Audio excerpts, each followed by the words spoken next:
Assalamualaikum anak-anak, apa kabarnya? Semoga kita semua selalu ada dalam lindungan Allah dan diberikan kesehatan. Pada pertemuan kali ini kita akan melanjutkan pembahasan mengenai akhlak terpuji atau sikap yang baik. Pada pertemuan sebelumnya kita telah mempelajari mengenai sikap ikhlas dan santun. Pada kesempatan kali ini yang akan kita pelajari yaitu akhlak terpuji mengenai kasih sayang dan taat. Yang akan pertama kita bahas yaitu mengenai sikap kasih sayang. Allah memiliki sifat Ar-Rahman yang artinya Maha Pengasih, Ar-Rahim yang artinya Maha Penyayang. Tentu kita sebagai makhluknya juga harus memiliki sikap pengasih dan sikap kasih sayang terhadap sesama makhluk Allah. Makhluk Allah itu tidak hanya manusia, ada hewan, juga ada tumbuhan.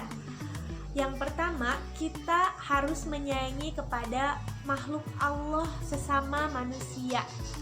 Sesama manusia di sini tentunya atau terutama orang-orang yang terdekat dengan kita. Oke, yang pertama kita akan membahas rasa kasih sayang terhadap keluarga. Keluarga itu siapa? Keluarga itu adalah orang-orang terdekat yang berada di sekeliling kita, yaitu adanya ayah, bunda, adik, kakak, nenek, kakek, paman, bibi, dan orang-orang di sekeliling kita yang memiliki ikatan darah, yang memiliki ikatan darahnya yang dekat, itu adalah keluarga kita. Tentunya kita harus memiliki rasa kasih sayang terhadap mereka. Bagaimana cara menunjukkan rasa kasih sayang terhadap orang-orang di sekeliling kita? Yang pertama, dengan cara berbuat baik. Berbuat baik, menuruti perintahnya, kemudian membantu apabila ada yang membutuhkan bantuan, dan tidak menunjukkan sikap yang jelek atau bahkan sikap-sikap yang mengecewakan mereka. Itu merupakan salah satu contoh sikap bahwa kita memiliki rasa kasih sayang terhadap keluarga. Yang selanjutnya, contoh kecilnya, ketika kita disuruh oleh orang tua, disuruh oleh kakak, diminta bantuan oleh adik, maka jika kita mampu, maka kita harus menurutinya. Bahkan kita harus selalu berusaha menuruti apa-apa yang diperintahkan oleh orang-orang terdekat kita, terutama oleh orang tua kita. Karena itu menunjukkan bahwa kita memiliki rasa kasih sayang terhadap mereka. Yang selanjutnya ada sabda Nabi Rasulullah SAW bersabda dalam hadis yang diriwayatkan oleh muttafaq alaih, yang artinya seperti ini: barang siapa yang tidak menyayangi sesama makhluknya, maka Allah tidak akan menyayanginya. Allah pun memerintahkan kepada kita untuk memiliki rasa kasih sayang terhadap sesama makhluk Allah. Karena tadi di awal sudah dijelaskan, Allah saja memiliki sifat Ar-Rahim yang Maha Penyayang. Maka kita sebagai hambanya, sebagai makhluk ciptaan Allah, sudah sepantasnya kita pun memiliki sikap atau rasa kasih sayang terhadap sesama makhluk Allah. Yang kedua adalah rasa kasih sayang yang harus kita miliki adalah rasa kasih sayang terhadap sesama muslim. Tadi yang pertama, rasa kasih sayang terhadap keluarga. Kita sayang kepada mereka, mengapa? Ya karena mereka dekat dengan kita dan mereka memiliki ikatan darah yang dekat juga dengan kita. Berbeda dengan saudara sesama muslim. Saudara sesama muslim ini kita tidak memiliki ikatan darah yang dekat, tapi mereka sama-sama saudara kita. Saudara seperti apa? Tadi yang sudah dijelaskan, mereka sama-sama muslim, mereka sama-sama saudara dengan kita karena sama-sama beriman kepada Allah, sama-sama berjuang untuk mendapatkan kasih sayangnya Allah, maka kita pun harus menyayangi mereka. Bagaimana cara kita menyayangi saudara sesama muslim? Yaitu dengan cara apabila bertemu maka ucapkanlah salam. Kemudian jangan lupa untuk selalu memasang muka yang baik dengan cara tersenyum, salam, menyapanya ketika bertemu. Lalu yang selanjutnya adalah apabila mereka sakit, maka kita menjenguknya, mendoakannya, membantunya jika mereka membutuhkan bantuan kita. Itu merupakan salah satu contoh sikap-sikap yang menunjukkan bahwa kita menyayangi saudara sesama muslim kita. Adapun contohnya, ketika saudara sesama muslim kita di Palestina, mereka sedang kesusahan, Maka bagaimana sih rasa kasih sayang yang harus kita tunjukkan kepada mereka, rasa peduli yang harus kita tunjukkan kepada mereka jika kita memiliki kemampuan lebih nih untuk membantu mereka dari segi uang misalkan, maka bolehlah kita menyumbang untuk mereka.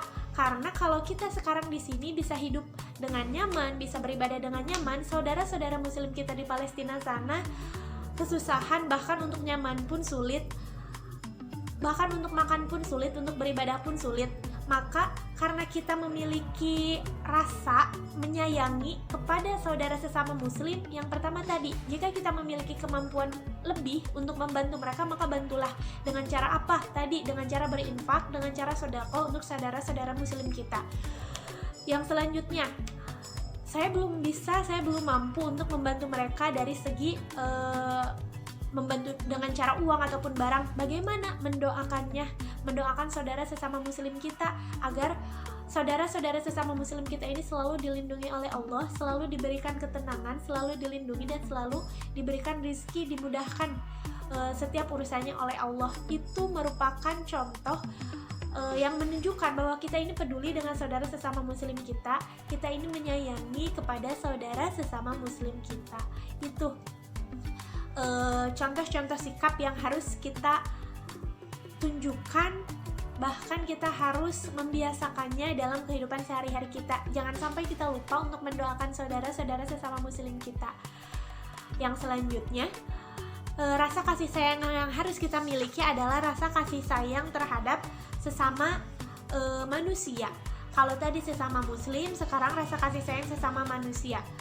Rasa kasih sayang sesama manusia ini seperti apa? Yaitu kita memiliki rasa peduli, rasa kasih sayang terhadap semua makhluk ciptaan Allah. Tadi yang disebutkan pertama, dia bukan saudara kita, dia bukan saudara sesama muslim kita misalkan, akan tetapi ketika dia membutuhkan bantuan, maka jika kita mampu ya bantu. Yang kemudian, jika kita bertemu di jalan, maka senyum. Itu merupakan salah satu di antara contoh-contoh sikap bahwa kita menyayangi saudara kita yang sesama manusia. Tidak hanya kepada sesama manusia saja, kita berbuat baik kepada binatang. Jika ada binatang, misalkan ada kucing datang ke rumah nih, jangan sama kita dipukul pakai sapu seenaknya, disiram pakai air, tidak. Ya sudah aja, biarkan saja. Atau bahkan kalau misalkan ada tulang nih, ada makanan buat kucingnya, dikasih saja, karena mereka pun sama, makhluk ciptaan Allah yang memerlukan hidup dan memerlukan makan. Begitupun dengan tumbuhan, kita harus menyayangi tumbuhan. Jangan kita misalkan tumbuhannya sama kita dirusak, tapi sama kita jika punya tumbuhan disirami, diberi pupuk, karena mereka pun sama seperti kita, makhluk hidup yang membutuhkan kehidupan, membutuhkan makanan. Seperti itu. Itu merupakan contoh-contoh sikap kasih sayang. Tadi yang pertama, kasih sayang kepada keluarga kita atau orang-orang yang berada di sekeliling kita yang terdekat, kasih sayang kepada saudara sesama muslim, dan yang terakhir adalah kasih sayang kepada sesama makhluk ciptaan Allah, baik itu manusia, hewan, ataupun tumbuhan, tanpa kita membeda-bedakannya. Oke, yang selanjutnya kita akan membahas mengenai sikap taat. Taat itu apa sih? Taat adalah menuruti apapun yang diperintahkan. Akan tetapi, kita ini boleh menuruti yang diperintahkan selama perintah itu baik. Contoh yang pertama adalah taat kepada Allah. Contoh taat kepada Allah dengan cara apa sih? Dengan cara menjalankan apa-apa yang Allah perintahkan dan menjauhi setiap yang Allah larang. Kita menjalankan setiap perintah Allah, beribadah dengan ikhlas, itu merupakan contoh sikap bahwa kita ini taat kepada Allah. Perlu tidak kita taat kepada Allah? Sangat perlu, bahkan wajib. Mengapa? Karena Allah yang menciptakan kita, maka tugas kita adalah beribadah kepada Allah, taat kepada Allah.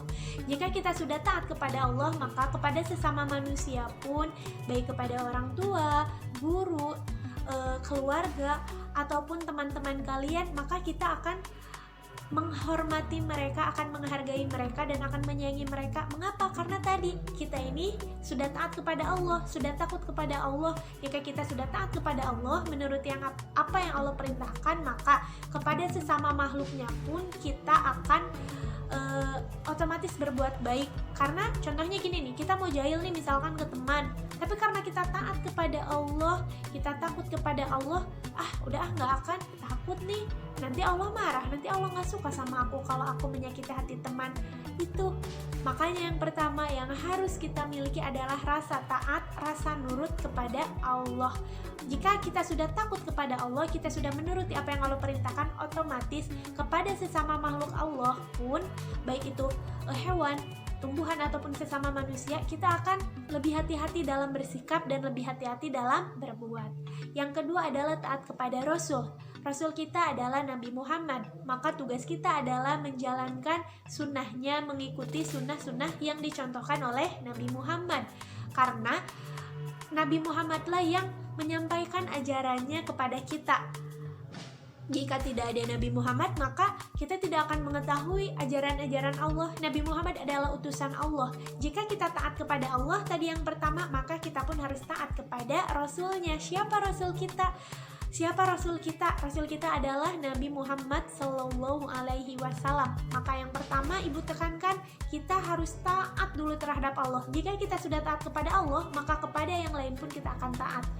Kepada Rasul akan taat, kepada orang tua akan taat, kepada sesama manusia, kepada sesama makhluk Allah pun kita akan lebih berhati-hati dalam bertindak, akan lebih memiliki sikap untuk menghargainya, takut menyakitinya, dan ingin selalu berbuat baik. Kenapa tadi kuncinya kita sudah taat kepada Allah, kita nurut kepada Allah, maka kepada yang lain pun insya Allah akan menjadi baik dan urusan kita pun akan terselesaikan dengan baik, karena tadi kita udah takut nih sama Allah, udah taat kepada Allah.